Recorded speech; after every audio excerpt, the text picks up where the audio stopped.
ধরেছি। আমি একটা কথা বলি, এখানে বিভিন্ন শ্রেণীর লোক আছে, বিভিন্ন দলের লোক আছে, বিভিন্ন পেশার লোক আছে। আপনি ইসলাম সম্পর্কে কিছু প্রচার করতে পারলে করেন, না করলে দোয়া করে। আমি তো কোনো দলের বিরুদ্ধে বলি নাই। না, আপনি ভুল বুঝলেন কেন? না, নামাজ রোজা সম্পর্কে দু চারটা কথা। আমি কি কোনো দলের বিরুদ্ধে বলছি? কারো ব্যক্তির নামে বলছি? আবু জেলের কথা শুনে আপনি রাগ করবেন কেন? না, আপনি ফিরাউনের ওয়াজ শুনে আপনারা ওয়াজ, এটা তো মিশর দেশের ওয়াজ হচ্ছে। আমরা মিশর দেশের ওয়াজ করছি না। তে ফিরাউনের ওয়াজ শুনে যদি আপনার চুলকনি শুরু হয় তাহলে তো সমস্যা। এ কথা কোন? এই পৃথিবীতে সর্বপ্রথম ভোট চুরি করেছিল ফিরাউন। জোরে বলেন কে? এই যে এইরকম একটা চাচা নিয়ত করছে ফজর নামাজ পড়ে যাইয়া ভোট দেবে। ফজরের নামাজ পড়ে চিন্তা করছে ওযু নষ্ট করব না, এই ওযুতেই ভোট দিয়ে আসবো। চাচা গেছে 8টার দিকে ফজরের ওযুতে ভোট দিতে, যাইয়া দেখে ওর আগে আর একজন তাহাজ্জুদের নামাজ পড়ে দিয়ে গেছে। এ কথা কর না কে? চাচা ভোট দিতে যাওয়ার পরে কিছু সোনার ছেলে এসে বলতেছে, চাচা আপনি চলে যান তো, আপনার ভোট দেওয়া হয়ে গেছে। তখন চাচা মন খারাপ করে চলে যাচ্ছে। কিছুক্ষণ পর ছেলেবেলে আবার ডাকতে চাই, চাচা শোনেন, বাড়ির যে চাচিকে নিষেধ করবেন, চাচিও যেন না আসে, চাচির ভোটও দেওয়া হয়ে গেছে। তখন চাচা বলতেছে, কে বাবা, তোমার চাচি মরে গেছে 6 বছর আগে। জোরে বলেন, কয় বছর আগে? বলছে 6 বছর আগে তোমার চাচি মরে গেছে। আজকে কখন ভোট দিতে এসেছিল, আমাকে ডাক দিলে তো আমি একটু দেখা করতাম। এ কথা কোন? এটা হলো ডিজিটাল। জোরে বলেন কি টাল? আরো জোরে। বাংলাদেশ কিন্তু না, মিশরের গল্প করতেছি। জোরে বলেন কোন দেশ? সর্বপ্রথম ভোট চুরি করেছিল ফিরাউন। আজকেও গোটা পৃথিবীতে যারা ভোট চুরি করে জোর করে ক্ষমতায় থাকে, এরাই হলো ফিরাউনের উত্তর চুরি। কোরআন হাদিস থেকে বলতে বলিচ্ছে। কোরআন হাদিসে বলতেছি তো। না, আপনি কোরআন হাদিস থেকে বলেন। আপনাকে ইসলাম সম্পর্কে আনা হচ্ছে, আপনি সেই মোতাবেক ইসলাম সম্পর্কে বলতেছি তো। না, আপনি বুঝুন না, আমার কাছে আসেন। আমি ওয়াজের যে লাইন ধরেছি। আমি একটা কথা বলি, এখানে বিভিন্ন শ্রেণীর লোক আছে, বিভিন্ন দলের লোক আছে, বিভিন্ন পেশার লোক আছে। আপনি ইসলাম সম্পর্কে কিছু প্রচার করতে পারলে করেন, না করলে দোয়া করে। আমি তো কোনো দলের বিরুদ্ধে বলি নাই। না, আপনি ভুল বুঝলেন কেন? না, নামাজ রোজা সম্পর্কে দু চারটা কথা। আমি কি কোনো দলের বিরুদ্ধে বলছি? কারো ব্যক্তির নামে বলছি? আবু জেলের কথা শুনে আপনি রাগ করবেন কেন? না, আপনি ফিরাউনের ওয়াজ শুনে আপনারা ওয়াজ, এটা তো মিশর দেশের ওয়াজ হচ্ছে। আমরা মিশর দেশের ওয়াজ করছি না। তে ফিরাউনের ওয়াজ শুনে যদি আপনার চুলকনি শুরু হয় তাহলে তো সমস্যা। এ কথা কোন? বাংলাদেশের কারো নাম বলছি? আমরা তো মিশর দেশের ওয়াজ করতেছি, ফিরাউন আর মুসার ওয়াজ হচ্ছে। কথা কোন ঠিক কিনা? কোরআনের আলোচনা কি চলবে? কারা কারা চলবে হাত উঠান তো দেখে। লিল্লাহে তাকবীর। আজকের মাহফিল চলছে চলবে। বদলগাছির মাহফিল কতক্ষণ চলবে? সারা রাত। শরীর ভিজার পর সারা রাত শুনবেন নাকি? আসলে ভাই আপনারা বোঝেন নাই। আমি প্রথমেই বলছি কোরআনের মধ্যে সবকিছু আছে না নাই? আমাদের দরকার নেই, বাংলাদেশের কারণ আমি কিচ্ছু বলবো না। আমরা মুসা নবীর ঘটনা বলতেছি, ফিরাউনের কথা বলতেছি। আমি কি বলছি যে বাংলাদেশে কেউ ভোট চুরি করছে? বলছি? আমি বলছি কে ভোট চুরি করছে? এ ফিরাউন। জোরে বলেন কে? ফিরাউনের কথা শুনে আপনার জ্বলতেছে কেন? এ কথা কর না কে? আমার দিকে লক্ষ্য করুন। তাহলে প্রথম নম্বর প্রশ্ন ছিল, এই পৃথিবীর এমন কোন জায়গা যেই জায়গাতে সূর্যের আলো একবার গেছে আর কিয়ামত পর্যন্ত যেতে পারবে?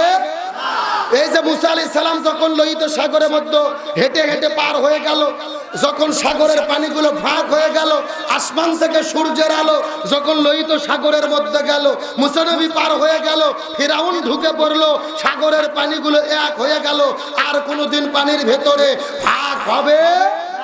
তাহলে প্রথম নম্বর প্রশ্ন, এই পৃথিবীর এমন কোন জায়গা যেই জায়গাতে সূর্যের আলো একবার গেছে, এই জায়গাটা হলো লোহিত সাগরের ভেতরে।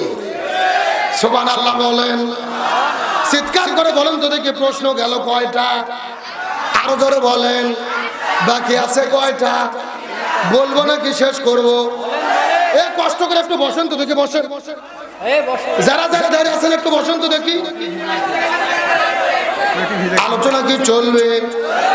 আরো জোরে বলেন চলবে।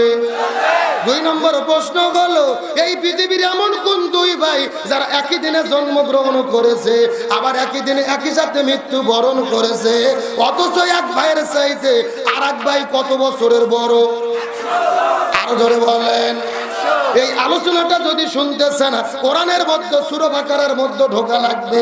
আল্লাহর একজন পয়গম্বর ছিল যার নাম হলো হযরত উযাইর আলাইহিস সালাম। কি নাম বললাম? আল্লাহর পয়গম্বর হযরত উযাইর আলাইহিস সালাম। একদিন তার বাড়ি থেকে বের হওয়ার পরে একটা ঘোড়ার পিঠে চড়ার পরে একটা গ্রামের মধ্য দিয়ে হেঁটে হেঁটে চলে যায়। তিনি লক্ষ্য করে দেখে একটা গ্রামটা ধ্বংস হয়ে মাটির সঙ্গে মিশে গেছে। উযাইর নবী ডাকতে বলেন, আল্লাহ, এই গ্রামের লোকদেরকে আপনি কেন ধ্বংস করেছেন? আল্লাহ ডাকতে বলে, উযাইর রে, এই গ্রামের মানুষেরা আমি আল্লাহ আমার হুকুমকে বরখেলাপ করেছে, আমার হুকুমকে অমান্য করেছে, এই জন্য তাদেরকে আমি মাটির সঙ্গে বাড়ি ঘর সহ মিশাইয়া দিছি। জোরে বলেন আল্লাহু আকবার।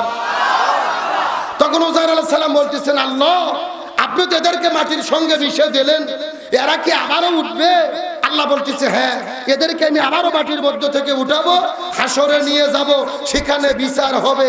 উযাইর আলাইহিস সালাম ডাকদা বলতেছে, আল্লাহ, এটা আমার বিশ্বাস হয়, কিন্তু মাথা খেলে না। জোরে বলেন কি খেলে না? এ জোরে বলেন কি খেলে না? মাঝে মধ্যে আমাদের শয়তান এসে অন্তরের মধ্যে কুমন্ত্রণা দেয় কি দেয় না? মাঝে মধ্যে কিন্তু আমরা ভাবি যে আল্লাহ আমাদেরকে আবারও মাটি থেকে উঠাবে, হাসরে নিয়ে যাবে, এটা বিশ্বাস হয়, কিন্তু মনের মধ্যে খটকা লাগে কি লাগে না? এই বাংলাদেশে দেখবেন, গোটা পৃথিবীতে যারা হিন্দু আছে, হিন্দুরা মরে গেলে কিন্তু তাদের লাশটা আগুন দিয়ে পুড়ে ছাই করে দেয়। এদের হিসাব হলো আগুন পুড়ে ছাই হয়ে গেল, ধরার কোনো বুদ্ধি। কিন্তু আপনাদের কি মনে হয়, আল্লাহ কি ধরতে পারবে? পারবে কি পারবে না?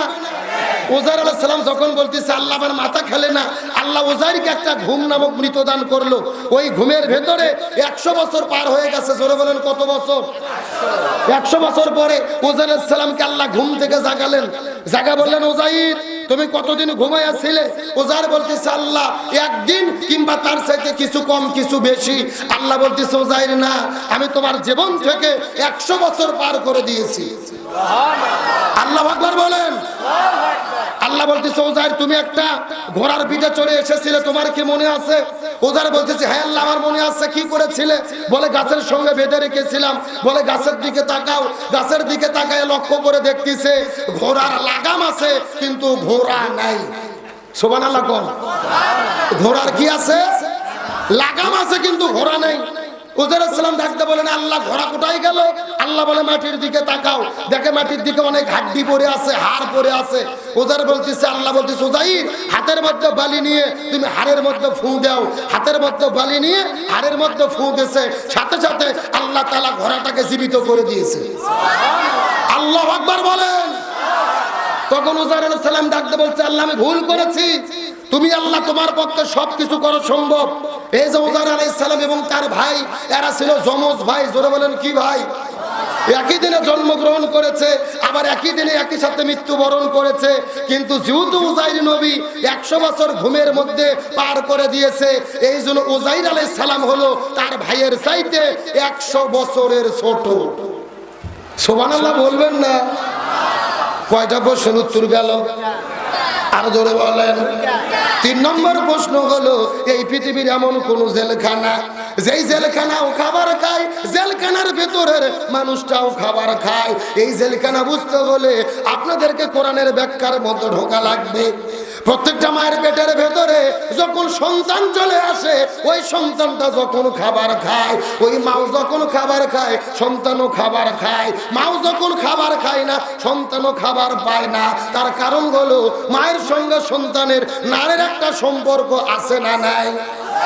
আরো জোরে বলেন। এই জন্য ইমাম গাজ্জালী রহমতুল্লাহ আলাইহি বলেছে, কোন মা যদি পেটের ভিতরে সন্তান নিয়ে 5 ওয়াক্ত নামাজ আদায় করে, ওই সন্তানকে কোনোদিন নামাজের ওয়াজ করা লাগবে না। পেটের ভেতর থেকে ওই সন্তানটা নামাজের ট্রেনিং পেয়ে যাবে। তার কারণ মাও যখন রুকু করে, সন্তানও করে কি করে না? মাও যখন সিজদা করে সন্তানও করে কি করে না? এই জন্য ইমাম গাজালি বলেছে মাও পেটের মধ্যে সন্তান নিয়ে যদি রোজা থাকে ওই সন্তানকে কোনোদিন রোজার ওয়াজ করা লাগবে না, ও হবে রোজাদার। কিন্তু বাংলাদেশের এমনও কিছু লোক আছে বিশাল বড় স্বাস্থ্য, খাসির মতো শরীর, কিন্তু রোজা থাকে না। আছে না নাই? এরা দেখবেন হোটেলে হোটেলে লাল কাপড় পেঁচাইয়া ভাত খায়। কথা কন না কে? আচ্ছা কি মনে হয় লাল কাপড়ের মধ্যে আল্লাহ দেখতে পারে না? আল্লাহর চোখ যায় না? আসলে শোনেন, এরা সুস্থ থাকার পরে কেন রোজা থাকতে পারে না? হাদিসের ব্যাখ্যা হলো এই মানুষটা রোজা না থাকার পিছনে অন্যতম কারণ হলো এই মানুষের মাও যখন ছিল তাকে পেটের মধ্যে নিয়ে রোজা থাকেনি। এ কথা কন না কে? এটা হলো প্রথম নম্বর ব্যাখ্যা। আর দুই নম্বর ব্যাখ্যা হলো ইয়া আইয়ুহাল্লাযীনা আমানু কুতিবা আলাইকুমুস সিয়াম, আল্লাহ রোজা ফরজ করছে কাদের উপরে? ঈমানদারদের উপরে। জোরে বলেন কাদের উপরে? তার মানে বোঝা গেল সুস্থ থাকার পরেও যারা রোজা থাকে না এরা হলো বেঈমান। এ কথা কোন? কিছু কিছু লোক আছে সারা বছর গ্যাস হয় না, রোজালে পেটত গ্যাস জড়ো হয়। কেন তোর পেটতে এত গ্যাস সরকারক জমা দিলে কি হয়? কথা কোন ঠিক কিনা?